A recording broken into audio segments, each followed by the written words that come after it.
నమస్తే, welcome to Suman TV. నేను మీ anchor సిరి. Present మనం లేయర్స్ క్లినిక్లో ఉన్నాము. మనతో పాటు the beautiful dermatologist Swathi ma'am ఉన్నారు. ఒకసారి మాట్లాడదాం. Hello ma'am, Hello, Andy. How you? I'm good. How are you? I'm too good, thank you so much. And ఈరోజు చాలా డౌట్స్ పెట్టుకొని వచ్చా, యాజ్ యూజువల్ ఎప్పుడు అడిగేదే కదా. బట్ ఈరోజు నా టాపిక్ వచ్చేసి హెయిర్ ట్రాన్స్ప్లాంట్ గురించి మాట్లాడదాం అనుకుంటున్నాను. సో హెయిర్ ట్రాన్స్ప్లాంట్లో చాలామంది ఈ హెయిర్ గ్రోత్ మీదనే ఎక్కువ కాన్సన్ట్రేట్ చేస్తారు, అదే ఎక్కువ ఆలోచిస్తారు. బట్ కొంతమంది స్పెషలిస్ట్లు ఏం చెప్తారు అని అంటే, హెయిర్ లైన్ అనేది ఈ ప్రాసెస్కి చాలా ఇంపార్టెంట్ అని చెప్తారు. దాని యొక్క ఇంపార్టెన్స్ చెప్తారా? ఎస్ అండి. సో హెయిర్ ట్రాన్స్ప్లాంట్ అనగానే ఫస్ట్ మనం గ్రాఫ్స్ ఎన్ని ఉన్నాయి, అది గ్రోత్ ఎంత వస్తుంది, ఏ స్టేజ్లో ఉంది, సో ఇలాంటి మేజర్గా చూస్తూ ఉంటాం. బట్ మనము డాక్టర్ దగ్గరికి వెళ్ళినప్పుడు మన హెయిర్ లైన్ అన్న ఇంపార్టెన్స్ ఏంటంటే 50% of the hair transplant success depends upon the hair line only. Okay.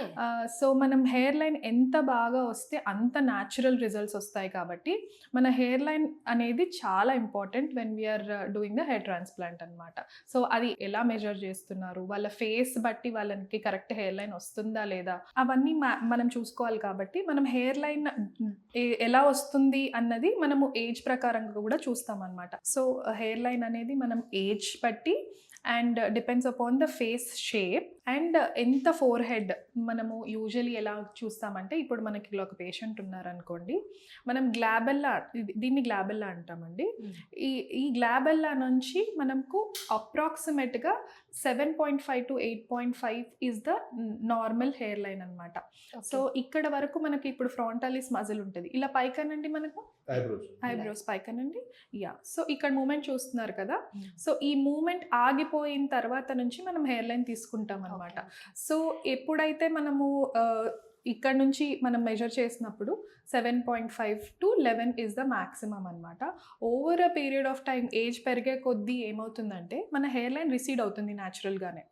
So అలా బట్టి మనము ఈ ఏజ్ బట్టి వీళ్ళది మనము యూజువలీ హెయిర్ లైన్ అనేది కొంచెం వెనకాల తీసుకుంటాం to give them according to their age natural look create చేయడానికి. అంటే దీనికి ఏమైనా స్టాండర్డ్ ప్యాటర్న్ ఏమైనా ఉంటుందా madam?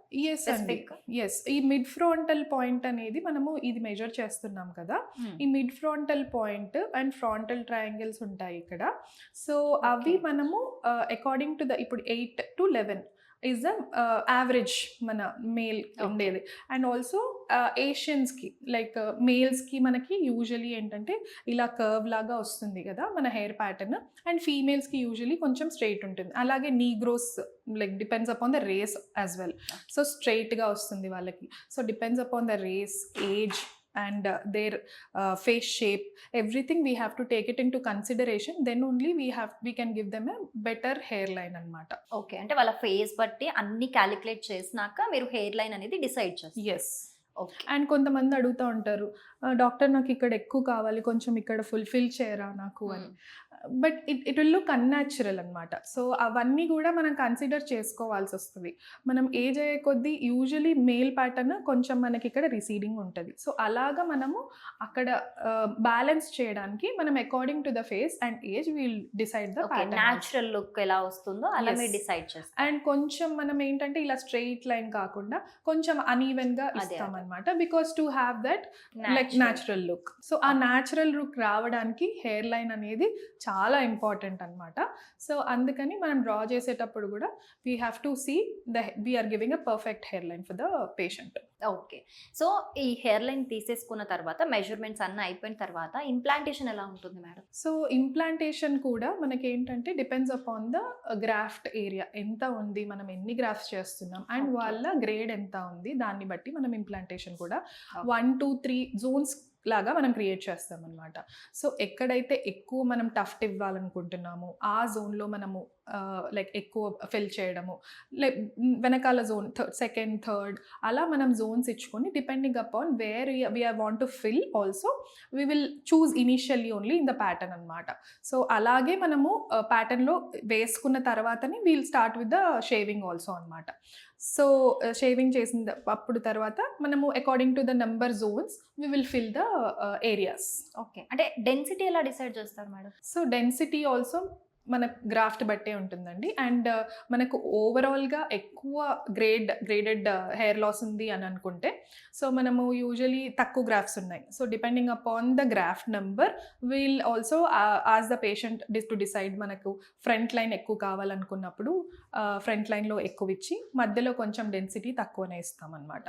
So depending upon the graphs and their area we will also decide the density also. Okay, అంటే ఇది ముందే ఫ్యూచర్ హెయిర్ లాస్ ఏదైతే హెయిర్ Yes. ఫాల్ ఉంటుందో ఇదంతా ముందే క్యాలిక్యులేట్ చేసినాకనే హెయిర్ ట్రాన్స్ప్లాంట్ అనేది చేస్తారు. ఎస్ కొంతమందికి ఏముంటుందంటే ఓన్లీ మనకు క్రౌన్ ఏరియాలోనే హెయిర్ ఫాల్ కాదు, మనకి బ్యాక్ ఎక్కడైతే మనం గ్రాఫ్స్ తీస్తామో అక్కడ కూడా హెయిర్ లాస్ స్టార్ట్ అయిపోతూ ఉంటుంది అనమాట. ఓకే, సో వాళ్ళకి మనకు డర్మోస్కోప్తో చూసి వాళ్ళు ఏ స్టేజ్లో ఉన్నారో చూసి అసలు వాళ్ళకి హెయిర్ ట్రాన్స్ప్లాంట్ మనకి సెట్ అవుతుందా లేదా కూడా మనం డిసైడ్ చేయాలి. Picking up the correct patient is also very important in this.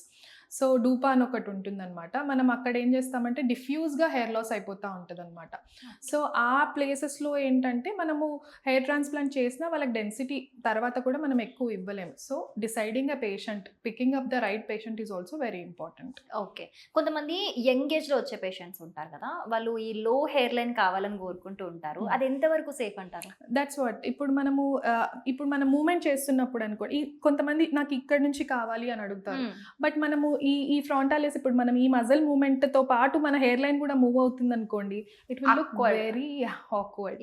So people also has to understand ఎక్కడ నుంచి మనకు ఉంటే న్యాచురల్గా ఉంటుంది అని. ఇక్కడ ఫిల్ చేయాలి అంటారు, ఇక్కడంతా హెయిర్ ఫాల్ అవుతుంది, మనకు ఓన్లీ ఆ టఫ్ట్ మిగిలిపోతుంది. కొంతమంది అన్ట్రైన్డ్ హ్యాండ్స్లో వాళ్ళు చెప్పినట్టు వాళ్ళు చేయడం వల్ల ఇలా అవుతుందన్నమాట.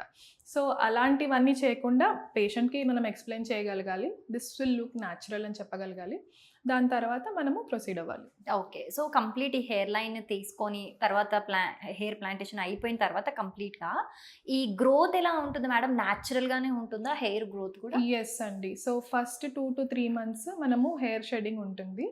3rd month తర్వాత నుంచి మనకి హెయిర్ గ్రో అవ్వడం స్టార్ట్ అవుతుంది అనమాట. సో మనం ఫుల్ ఓవరాల్ గ్రోత్ చూడాలి అనుకున్నప్పుడు మనకు 8 to 9 months వరకు టైం పడుతుంది అనమాట.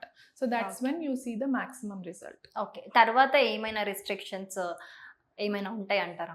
ఎస్ అండి. అంటే రెగ్యులర్లీ లైక్ మనకు post hair transplant any surgery తర్వాత మనకి స్ట్రైట్గా పడుకోవాలి. సో 45 degreesలో అన్నట్టు ఉంటుంది. సో ఎక్కువ హైడ్రేషన్ తీసుకోవాలి.